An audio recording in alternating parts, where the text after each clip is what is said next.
ಇನ್ನು ಕಾಂಗ್ರೆಸ್ ಶಾಸಕರ ವಿರುದ್ಧ ಜೆಡಿಎಸ್ ಶಾಸಕರು ಸಚಿವರು ಮುಖಂಡರು ಸಾಲು ಸಾಲು ಟೀಕೆ ಮಾಡಿದ್ದಾರೆ.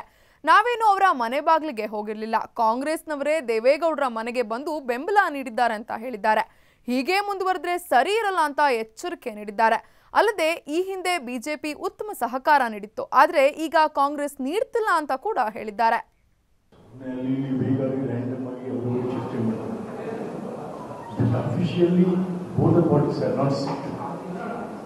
ನಾವು ಇನ್ನೂ ಒಟ್ಟಿಗೆ ಕೂತ್ಕೊಳ್ಳಿ 28ರಲ್ಲಿ ಯಾರು ಇಲ್ಲಿ ಅದು ಚರ್ಚೆ ಆಗಿ ಫೈನಲ್ ಆಗಿ ಅದೇ ದೊಡ್ಡ ವಿಚಾರ ಇಲ್ಲ. ಕಾಂಗ್ರೆಸ್ನವ್ರಿಗೆ JDSಗೆ ಭಾಳ ದೊಡ್ಡ ವಿಚಾರ.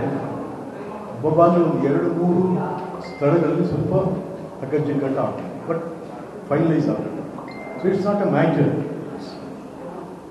ನಮ್ಮ ಪಾರ್ಟಿಲಿ ನಾವೇನು ಎನ್ನುವಂತಕ್ಕಂಥದ್ದನ್ನ ನಮ್ಮ ಹಿಂದಿನ ಚುನಾವಣೆಗಳ ನೋಡ, ಪ್ರಸ್ತುತ ಅಸೆಂಬ್ಲಿಯಲ್ಲಿ ಆಗುವಂಥದ್ದು, ಮುಂದೆ ಹೇಗಿರ್ತಕ್ಕಂಥದ್ದು ನಾವು ಲೆಕ್ಕಾಚಾರ ಹಾಕಿದ್ದೀವಿ.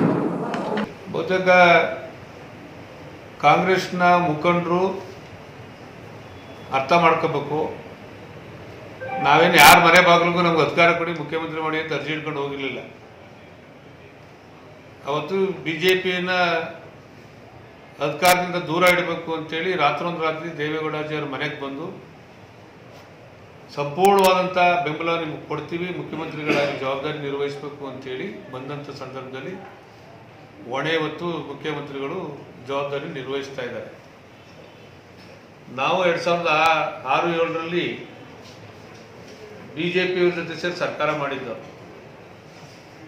ಈ ರಾಜ್ಯದಲ್ಲಿ ಎಲ್ಲರೂ ತಿರುಗಿ ನೋಡ್ಬೇಕು, ಅಷ್ಟರ ಮಟ್ಟಿಗೆ ಮುಖ್ಯಮಂತ್ರಿಗಳು ಯಾವುದೇ ಒಂದು ಬೆಟ್ಟು ತೋರಿಸ್ಕೊಳ್ಳೋ ರೀತಿಯಲ್ಲಿ ಈ ರಾಜ್ಯವನ್ನು ಮುನ್ನಡೆಸ್ತಂತ ಇತಿಹಾಸ ಇದೆ.